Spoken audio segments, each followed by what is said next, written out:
کہتے ہیں کہ وہ سائنسدان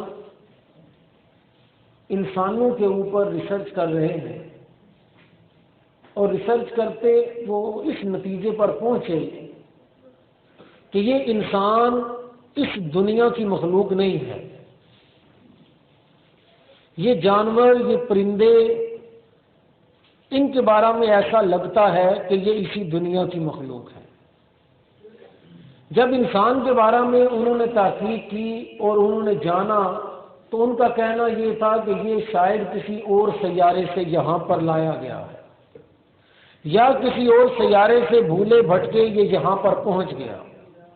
کیسے پہنچا اس بات کو تو وہ جان نہیں پائے، لیکن اس بات کا انہوں نے اعلان کیا کہ یہ انسان یہاں کا نہیں ہے۔ اس پر انہوں نے کچھ شواہد اور کچھ دلائل دیے۔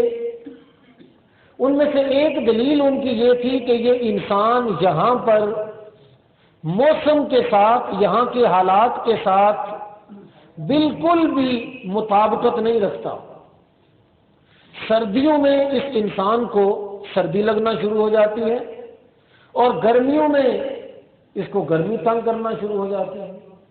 ماحول کے ساتھ اس کی کوئی مطابقت نہیں ہے۔ سردیوں سے بچاؤ کے لیے کپڑے پہننا شروع ہو جاتا ہے، گرمیوں سے بچاؤ کے لیے الگ الگ طریقے اس نے اپنے اختیار کیے ہیں۔ وہ کہتا ہے کہ جانوروں میں آپ کو ایسا معاملہ نہیں ملے گا۔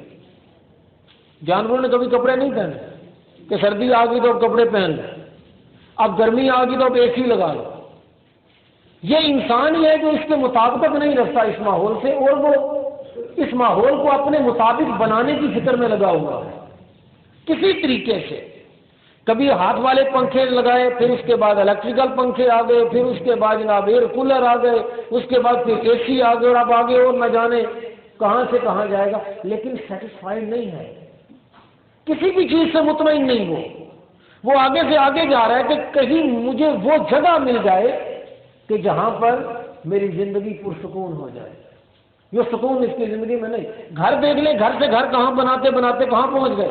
جانوروں کو آپ دیکھیں، شیر آج سے لاکھوں سال پہلے بھی کچھاروں میں رہتا تھا، غاروں میں رہتا تھا، اور آج بھی غاروں میں رہتا، اس کو تو کوئی مسئلہ نہیں۔ یہ بندے کو ہی سارے مسئلے ہیں، یہ انسانوں کو ہی سارے مسئلے ہیں۔ چڑیا کو کوئی مسئلہ نہیں، اس کے گھونسلے آج سے لاکھوں سال پہلے بھی ویسے ہی تھے، آج بھی ویسے ہی ہیں۔ وہ مطمئن ہے، وہ اپنی اس زندگی سے ہی مطمئن ہے جس زندگی کو وہ گزار رہے ہیں۔ وہ کہتے ہیں اس سے پتہ چلتا ہے کہ یہ انسان یہاں کا نہیں ہے، یہ کہیں ایسی جگہ سے آئے، کسی ایسے سیارے سے آئے جہاں پر نہ سردی ہے اور نہ سردی تھی نہ گرمی تھی۔ اب یہاں پر آیا تو پھنس گیا۔ جہاں پر گھر بنانے والا وہ معاملہ ایسا تھا ہی نہیں، جہاں پر آیا تو اس کو گھر بنانے پڑ گئے۔ وہ کہتا ہے پھر آپ دیکھیں جو برفانی علاقوں کے اندر جانور رہتے ہیں، ان کا برفانی موسم کے ساتھ کیا ہوتی ہے؟ مطابقت ہوتی ہے۔ اگر ریچھ ہے تو اس کے بال اس حساب سے بڑے ہوں گے۔ جانور جو پہاڑوں میں جانور رہتے ہیں وہ پہاڑوں کے مطابق ہیں، انسانوں میں وہ بات نہیں۔ انسان ویسے ہی پہاڑوں میں رہنے والے بھی، جنگلوں میں رہنے والے بھی، برفانی علاقوں میں رہنے والے بھی، میدانی علاقوں میں رہنے والے بھی، ان کو بچاؤ اپنا اسی طریقے سے کرنا پڑتا ہے جیسے طریقے سے عام انسان کر رہے ہیں۔ جانوروں میں یہ بات نہیں۔ وہ کہتا ہے اس سے بھی یہ بات پتہ چلتی ہے کہ یہ انسان یہاں کا نہیں، یہ کہیں اور سے آیا اور اس کو یہاں لا کر بسا دیا گیا۔ اب لگا ہوا کسی طریقے سے اپنے ماحول میں ایڈجسٹ ہونے کے لیے، یہ کوشش کر رہا ہے کہ اس کی ایڈجسٹمنٹ یہاں پر ہو جائے۔ اور پھر وہ کہتا ہے کہ اس کی ایک اور وجہ جو سامنے آئی وہ یہ کہ یہ زمین پر بھی مطمئن نہیں۔ یہاں پر اس نے بڑا کچھ بنایا ہوا ہے، گھر بنا لیے، گاڑیاں سے نئی گاڑیاں، نئی سے نئی تکنیکیں اس نے لا لی، لیکن یہاں پر بھی مطمئن نہیں۔ یہ کہاں جانے کی فکر میں ہے؟ زمین سے نکل گئی چاند پہ پہنچ گئی، چاند سے آگے مریخ میں پہنچنے کی فکر میں۔ وہ کہتا ہے یہ جو اس کے اندر ایک لگن ہے یہاں سے نکل جانے کی، اس بات سے بھی یہ پتہ چلتا ہے کہ یہ یہاں کا نہیں ہے، یہ کسی اور سیارے سے لا کر یا بسایا گیا یا بس گیا یا آ گیا۔ تو جب میں نے یہ باتیں اس کی تحقیق کے حوالے سے مجھے پتہ چلی تو میں اس کی تحقیق پر تو کچھ بات نہیں کروں گا، لیکن ایک بات جو اللہ تعالیٰ نے قرآن نے ہمیں سب سے پہلے بتائی ہے کہ واقعی اس بات میں صداقت ہے کہ یہ انسان یہاں کا نہیں ہے۔ اللہ تعالیٰ نے جب آدم علیہ السلام کو بنایا تھا تو کہاں رکھا تھا؟ کو جنت میں رکھا تھا۔ اس کے بعد جب آدم علیہ السلام سے غلطی ہوئی تو اللہ تعالیٰ نے آدم علیہ السلام کو جنت سے کہاں بھیج دیا؟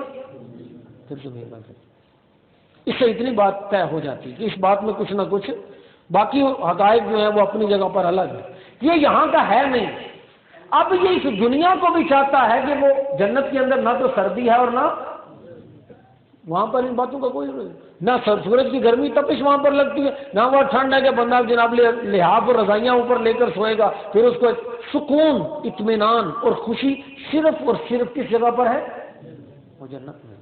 جنت سے اسے نکال دیا گیا، اب یہ یہاں پر بھٹک رہا ہے، اب یہ یہاں پر کوشش کر رہا ہے کہ میں یہاں پر بنا لوں، اور پھر اس پر بھی مطمئن نہیں، کیونکہ اس کو اپنی منزل کا ہی پتہ نہیں میں نے جانا کہاں ہے۔ یہ یہیں پر کچھ بنانے کی فکر میں ہے، یہ یہاں سے نکل کر کہیں اور جانے کی فکر میں ہے، جبکہ جتنا زیادہ کرتا جاتا ہے عدم اطمینان اتنا ہی کیا ہو جاتا ہے؟ بڑھتا جاتا ہے۔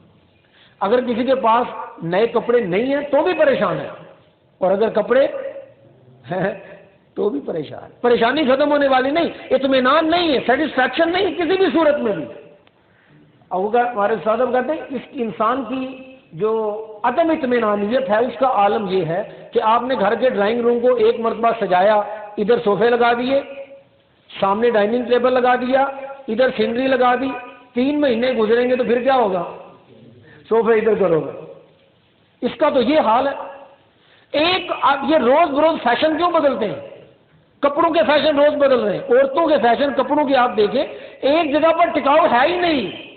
کپڑے ہوتے ہیں اصل میں جسم کو چھپانے کے لیے، کپڑوں میں دیکھیں کہاں سے کہاں پہنچ گئے، کبھی پینٹ کوٹ ہوتی ہے، کبھی وہ جین پہن لیتا ہے، کبھی موٹے کپڑے، کبھی کھلے کپڑے، کبھی تنگ کپڑے، کپڑوں میں بھی لگے ہوئے ہیں آگے، ہر جگہ میں کسی ایک چیز میں بھی اطمینان کہ بس وہ مطمئن ہو کے بیٹھ جائے، بس جو ہو گیا نا بس ٹھیک ہو گیا، کبھی اطمینان نہیں مل سکتا۔ اللہ اکبر۔ تو اللہ تعالیٰ نے اس اطمینان کے بارے میں فرمایا اگر تم چاہتے ہو کہ سیٹسفائیڈ ہو جاؤ تو یہ بات یاد رکھو، یہاں پر تم کچھ نہیں بنا سکتے، تم جتنی فکر یہاں کی کرو گے جتنا زیادہ، پھر ایک اور بات، آدمی جتنا زیادہ یہاں پر بنانا شروع کرتا ہے، گھر بنا لیا، پلاٹ لے لیے، مکان بنا لی، جائیدادیں بنا لی، اب ایک اور ٹینشن شروع ہو جاتی ہے، بنا تو لیا اب سب کچھ چھوڑ کے کیا کرنا پڑے گا؟ اب نئی ٹینشن، وہ بنا کر بھی ٹینشن ہے، وہ اندر ہی اندر سے کھائی جاتی، جیسے دیمک ہوتی ہے، پتہ نہیں چلتا، بندہ کہتا ہے میں ٹینشن میں کیوں ہوں، اس کو خود بھی سمجھ نہیں آتی کہ میری اصل ٹینشن ہے کیا۔ بنانے پر کس چیز کی ٹینشن؟ کچھ نہیں ہے تو ٹینشن سمجھ نہیں آتی، میرے پاس کھانے کو نہیں ہے تو میں ٹینشن میں ہوں، میں پریشان ہوں، گھر نہیں ہے تو میں پریشان ہوں، بات سمجھ میں آتی، گھر بھی ہے، کھانے کو ہے، پینے کو ہے، بیوی ہے، بچے ہیں، جائیدادیں ہیں، کاروبار ہے، سب کچھ ہے، لیکن ٹینشن ختم وہ اندر ہی اندر سے۔ وہ ٹینشن اصل میں استاد صاحب کہتے ہیں وہ یہ ہوتی ہے کہ مجھے یہ سب کچھ چھوڑ کے جانا پڑے گا، اس کو بھی پتا ہے کہ یہ منزل تو ہے نہیں، کئی لوگوں کو اس نے دیکھا یہاں سے جاتے ہوئے، وہ کہاں چلے گئے پتہ نہیں، نہ سوچتے ہوئے بھی نہ جانتے ہوئے بھی یہ ٹینشن اندر ہی اندر بندے کو کھائی جاتی ہے۔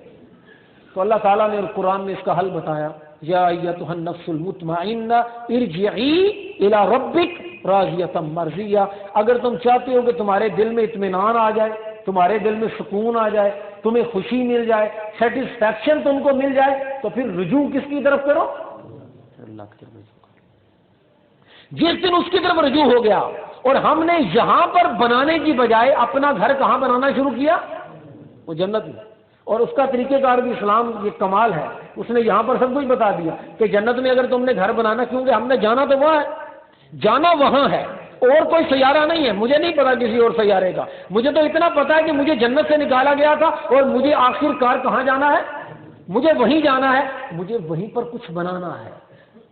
جب میں وہاں پر بنانا شروع کروں گا تو آپ ایک عجیب حالت دیکھیں گے کہ عدم اطمینانیت سے کیا آنے لگے گا؟ سکون آنے لگے گا۔ اب مجھے کوئی ٹینشن نہیں، میں نے گھر بنایا ہے، ضائع نہیں جائے گا، یہاں پر بناؤں گا تو جائے گا، یہاں پر بناؤں گا تو چھوڑ کے جانا پڑے، وہاں بناؤں گا تو ملے گا۔ فرمایا کہ تم اگر گھر بنانا چاہتے ہو تو گھر بھی ہے وہاں پر، نہریں بنانا چاہتے ہو تو نہروں کے لیے بھی سارے فارمولے ہیں، اور وہ کیا ہے؟ اور وہ راضیۃ مرضیہ، تم مجھے راضی کر دو، رب کو، مجھے کا مطلب رب کو، رب کہتا ہے تم مجھے راضی کر دو، میں تمہیں جنت میں داخل کر کے تم کو راضی کر دوں۔ سکون، جب آدمی آخرت کے بارے میں، یوں کہہ لیں جنت کے بارے میں فکر شروع کر دے اور دنیا کی فکر کو چھوڑ دے، یہ جان لے کہ یہ منزل نہیں ہے، ہم لوگ چلے جا رہے ہیں، جیے جا رہے ہیں، اور ہمیں ابھی تک پتہ بھی نہیں کہ ہماری منزل کیا ہے، ہم نے جانا کہاں ہے۔ ہم نے جانا ہے جنت میں، اس کے سوا ہماری کوئی منزل نہیں، اور اگر جنت کھو گئی تو یاد رکھیں کہ اس کے سوا پھر کیا بچے گا؟ جہنم ہی بچے گی، یہاں بھی جہنم اور آگے بھی جہنم، اس سے بڑی جہنم اور کیا ہے؟ بندے کی منزل ہی کھو گئی۔ میں اسی کو جہنم سب سے بڑی سمجھتا ہوں کہ بندے کو منزل ہی نہ ملے، کوشش کر کر کے محنت کر کر کے تھک جائے اور اس کو منزل نہ ملے، کھو گیا، وہ بھٹک گیا اپنے راستے سے۔ فرمایا اگر تم چاہتے ہو کہ تمہاری زندگی میں اطمینان آ جائے تو پھر اس دنیا کے لیے کوشش کرنے کے بجائے کس کے لیے کوشش کرو؟ پھر اپنی آخرت کے لیے کوشش کرو، پھر اپنی جنت کے لیے کوشش کرو۔ اور یہ بات بھی جو میں کہہ رہا ہوں نا، یہ کو میں اکیلا نہیں کہہ رہا ہوں، لاکھوں نبیوں نے، لاکھوں صلحاء نے، کروڑوں صلحاء نے آج تک یہی بات لوگوں تک پہنچائی ہے اور جانا ہے کہ جس نے بھی آخرت کی فکر کی اللہ نے اس کی زندگی میں اطمینان اور سکون کو بھر دیا۔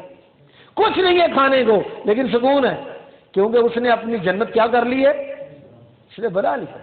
جس نے جنت بنا لی سکون آئے گا۔ میں یہ بات بتا رہا ہوں آپ کو آج بھی، اور میں اکیلا نہیں بتا رہا، میں کہہ رہا ہوں میرے ساتھ شامل ہیں لاکھوں نبی، میرے ساتھ شامل ہے یہ بات کہنے میں لاکھوں صلحاء اور لاکھوں اولیاء اللہ کہ جنہوں نے اس بات کو صرف مانا اور پہچانا نہیں، انہوں نے اس کو جان لیا، اپنی زندگی میں اس کا تجربہ کر لیا کہ جس نے آخرت کے لیے کوشش کر لی، اپنی جنت کو بنا لیا، اس کی زندگی میں سکون اطمینان آئے گا، چاہے دنیا میں وہ کپڑوں کے ساتھ رہے یا کپڑوں کے بغیر۔ آپ حیران ہو جائیں گے، وہ جیسے جانوروں کو سکون ہے نا، کپڑوں کے بغیر بھی پرسکون، کپڑوں کے بغیر بھی پرسکون، بغیر گھر کے بھی پرسکون۔ میں کہتا ہوں کہ جس نے جنت کے لیے کوشش شروع کر دی وہ غریب بھی ہوگا تو پرسکون ہوگا اور امیر بھی ہوگا تو پرسکون ہوگا۔ اس کے لیے کوشش کریں، وہی منزل ہے، اس کے سوا کم از کم میں تو نہیں جانتا کہ ہماری کوئی منزل ہے۔ اللہ سے دعا ہے اللہ تعالی ہمیں آخرت کے لیے کوشش کرنے کی توفیق عطا فرمائے۔ السلام علیکم ورحمۃ اللہ۔